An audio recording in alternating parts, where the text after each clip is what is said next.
자, 정치 속풀이 자유한국당 내부 인사들의 말 한번 그 속을 풀어보겠습니다. 보수 대통합 흐름 속에서 상석 차지 경쟁이 시작이 된 걸까요? 자유한국당의 전현직 대표들의 말잔치가 꽤 성찬입니다. 황교안 대표 이런 얘기를 했습니다. 내가 당에 들어올 때 지지율이 8%였는데 30%까지 끌어올렸다. 그런 얘기를 했습니다. 여기에 대해서 김병준 전 비대위원장이 뭘 착각한 것 같다. 그때랑 지금 변한 거 없다. 이렇게 얘기했는데 사실 좀 정확한 수치에는 차이가 좀 있어 보입니다.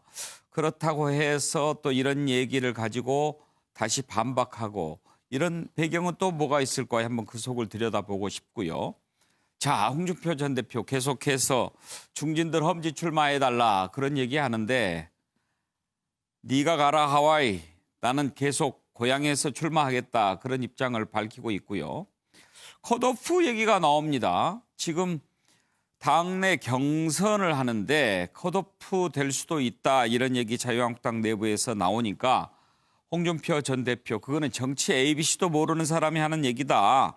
컷오프는 원내 인사들을 대상으로 하는 것이다. 이렇게 일축했는데 자, 보수 대통합 흐름 속에서 이 전현직 대표들의 속내 어떤 것일지 한번 짚어볼 텐데요. 먼저 컷오프 관련된 것부터 한번 짚어볼까요? 관련된 녹취 있으면 들려주세요. 나는 종속 변수가 아니다 이 말이야. 나는 독립 변수다 이 말이야. 정치 ABC도 모르는 사람이 컷오프 이야기를 하는 것이지 원내 컷오프는 뭐랍니까? 여론조사예요. 어디에 여론조사 여러분들 내가 1등 할 건데 어떻게 컷오프 대상이 되냐. 25년 정치하면서 공천에 목매다른 적이 단 한 번도 없습니다. 당에 외피를 얻고 당의 덕으로 국회의원 된 거 아니에요. 내 이름과 내 이력과 내 명성으로 된 거예요. 예, 컷오프 얘기부터 한번 해볼까요? 김병준 다 쓰셨나요? 네. 지금 컷오프 얘기 나오는 것은 그런 식으로 나오면 당 내에서 아예 공천 안 줄 수도 있다 이런 엄포인 거죠? 엄포죠. 실제적으로 보면은 이제 창녕에 나오신다 그러고 예. 또 실제적으로 보면 또 홍준표 대표가 말씀하시는 것 중에서는 좀 사실과 다른 부분 있을 수도 있습니다. 과연 지금 이제 PK가 흔들리고 있다. PK가 중심을 잡아줄 자장이 필요하다라고 하는데 실제로 보면은 당에서도 보면 그렇게 흔들리고 있다고 보다는 오히려 PK가 자유한국당 측면에서 유리하다고 보기 때문에 예. 이러한 판 속에서 오히려 수도권, 뭐 동대문이라든지 또 종로라든지 이런 데서 나와주기를 바라는 것이 자유한국당의 입장일 것입니다. 그런데 아마 홍 대표는 두 가지 의도라고 보여집니다. 말하자면 컷오프라는 말하는 것 속에서 예. 황교안 대표가 여전히 설익은 사람이다. 정치 ABC도 모르는 초짜다라는 거죠. 그러니까 원내 국회의원들을 잘라낼 때 컷오프를 하는 것이지 예. 원내위원장이 하는 얘기가 아니다라고 하기 때문에 내가 말하자면 황교안보다 훨씬 말하자면 정치를 오래 했고 예. 당에 헌신을 많이 했다라는 것을 강조하는 거고요. 예. 또 하나는 아시다시피 이해찬 대표가 컷오프 당하면서 세종에 무소속으로 나와서 다시 입당해서 예. 당대표까지 갔지 않았습니까? 마음속으로는 그걸 모를 바도 없을 겁니다. 컷오프 하려면 해라. 그러면 당당히 컷오프 당하는 경우에는 출마를 할 수가 있어요.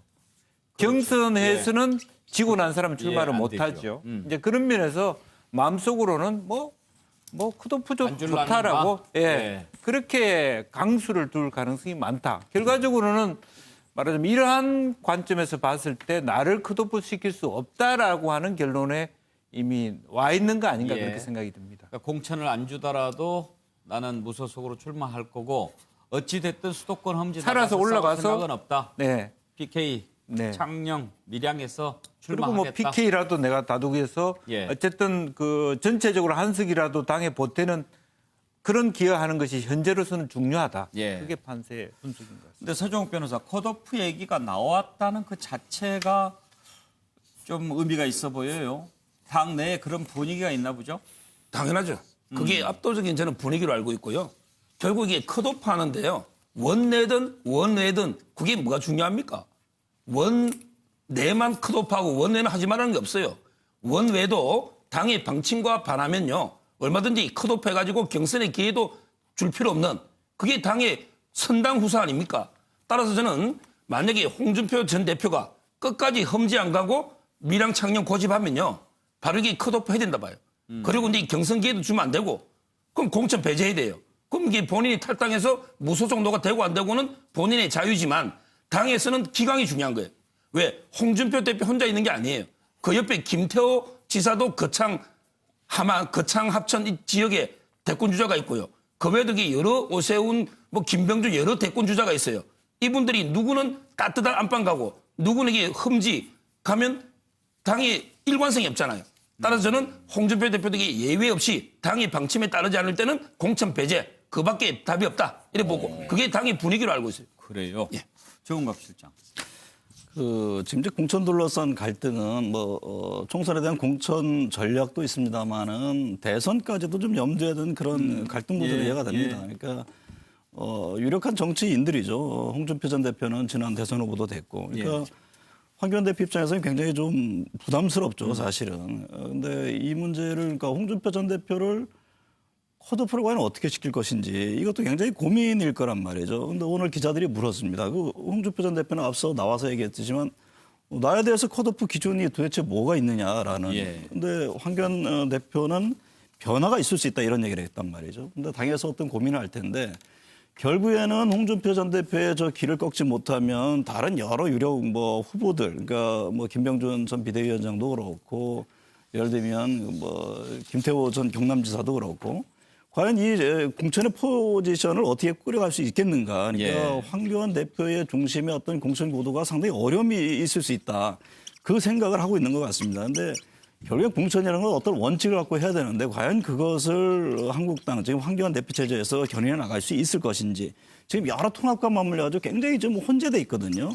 그게 저는 앞으로의 큰 변수라고 봅니다. 예. 김한규 변호사. 정말 기싸움인데 사실 예. 기싸움이라면 황 대표 입장에서는 직전 대선 주자였고 또 당대표도 했으니까 홍준표 전 대표에 대한 무게감에 대해서 남다를 겁니다. 근데 여기서 무너져 버리면은 다른 유력 주자들한테도 영이 안 쓰니까 차라리 지금 이미 험지 출마에 대해서는 황 대표도 본인도 얘기를 하셨는데 특정 어떤 지역 지금 홍준표 전 대표가 얘기했던 미래형 청년 지역은 상당히 보수적인 지역이라 홍준표 전 대표가 아니더라도 누가 나가도 한국당에서 공천 주면 당선 가능성이 높아요. 이거는 홍준표 대표의 말은 좀 설득력이 없고 좀 명분이 있으려면 황교안 대표가 먼저 좀 특정 지역을 이제는 좀 말씀하셔야 되는 거 아니냐. 그래야지 좀 당내에도 영이 서야 되죠. 그 지역은 반드시 누가 봐도 험지여야 되고요. 예, 자 황교안 대표 지지율 관련 발언도 좀 논란이 됐지요. 한번 그 얘기 들어볼까요, 잠깐?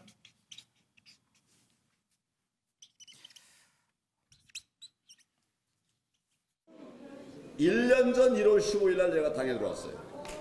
그때 우리 당의 지지율이 8%였어요. 국민들의 마음을 얻기 위한 노력을 하고 혁신을 하고 우리를 바꿔왔습니다. 그러나 지금 이제 우리 지지율이 30% 이렇게 된단 말이죠. 8%보다 많이 올라갔죠. 제일 정상에서 40% 유지하고 있는 그 정당과 8%에서 이제 올라가서 30%, 32%가 있는 정당 앞으로 4달, 3달 뒤에 누가 이기겠습니까, 여러분? 자 김영주 의원. 네. 지금 8%에서 30% 내가 와서 올렸다 이렇게 네. 얘기하는데 네. 팩트가 맞나요? 사실은 1월 15일 전으로 보면요. 한 16% 정도 예. 있었고 어떤 경우에는 이제 실제로 그 다음 주 같은 2월 24% 정도 올라가는 그런 것도 있었기 때문에 예. 어떤 면에서는 김병준 비대위원장 입장에 굉장히 섭섭한 말씀이죠. 하하, 예. 자기가 있었을 때 16%에서 24% 정도 왔다 갔다 하는 정도. 그렇다면 지금이나 그때나 거의 비슷한 수준인데 역으로 보면 황 대표가 한 게 뭐 있어 이렇게도 물어볼 수 있는 건데 예. 그것을 8%에서 30%까지 올렸다라고 하는 건 사실과 다르다. 그런 의미에서 나를 깎아내리는 것이다. 예. 그렇게 인식할 가능성이 매우 높다라고 예. 보고 그만큼 나에게 대우를 해달라는 그런 어떤 콜이 아닌가 싶습니다. 그러니까 저 표현이 이제 사실 여부도 좀 문제가 되지만 김병준 비대위원장이 저기에 대해서 응수한 것도 좀 짚어볼 만한 대목인 거죠. 그렇죠. 결국에 이제 당내 기반을 토대로 한 공천 어떤 기싸움 측면에서 황 대표는 언급한 것으로 보여집니다. 예. 그런데 김병준 전 비대위원장은 그랬죠. 무슨 얘기냐. 그 당시에 그 수치만 보면 금방 나올 텐데. 예. 수치를 황 대표가 좀 잘못 알고 언급한 것으로 이해가 됩니다. 그러니까 황교안 대표는 김병준 전 비대위원장을 뭐 깎아내리기 위한 것으로 보지는 않고 예. 당내에서 자기가 이만큼 역할을 했다라는 측면을 내 얘기를 하다 보니까 어떤 실현한 것으로 보여지는데 저 문제는 뭐 간단히 김병준 위원장이라는 거 좀 수정해서 다시 언급하거나 얘기를 해줄 필요가 있지 않나 그런 생각이 듭니다. 서정 변호사, 그렇지만 황교안 대표는 마음속에 저런 생각이 있나 봐요. 그렇죠. 예. 아마 이게 그 당을 재건했다는 자부심이 살렸다. 있고요. 예. 근데 제가 여론조사를 수백 개가 있고 들쭉날쭉해서 수치는 모르겠고요. 예. 근데 이게 제 주관적으로 평가를 해보면요. 예. 김병준 위원장은 뚜렷한 게 공과가 뚜렷한 게 없어요. 저는 이제 그 임명진, 김효옥, 김병준 여러 개 비대위를 거치면서 성공한 비대위는 없다 봐요. 비대위 해가지고 당을 살리거나 보수를 재건하거나 그런 게 없어요. 김병준 위원장이 뭐 과도 없지만 뚜렷한 저는 공은 없다. 그냥 현상 유지다 이렇게 평가하고요. 그러기에 황교안 대표는 다릅니다. 황교안 대표는 보수가 괴멸되고 당독이 괴멸된 상태에서 유력한 대권 주자를 급부상함으로써 상당히 당과 보수 재건에 큰 공이 있다. 따라서 이제 김병준 위원장이 뭐 수치 가지고 그 비슷한 것처럼 두 분이 이렇게 평가하지만 저는 이게 황교안 대표가 훨씬 당에 기여를 많이 했다 이렇게 평가합니다. 네. 김한규 변호사는 두 사람 간의 설전이라고 그럴까요? 어떻게 평가합니까? 네, 이거는 뭐 사실은 김병준 전 이제 대표였죠, 대표위원이었죠. 아무래도 차기 대권 후보 대권까지 본인이 계속 마음을 염두에 두고 계시기 때문에 지금 황교안 대표를 언제든지 예를 들면 이번 총선 결과에 따라서 내가 지금 그 자리에 좀 갈 수도 있지 않나 또 이런 염두에 두고 계실 분이거든요. 아마 끝까지 아마 총선 내내 이런 긴장관계를 계속 유지할 거로 봅니다. 예.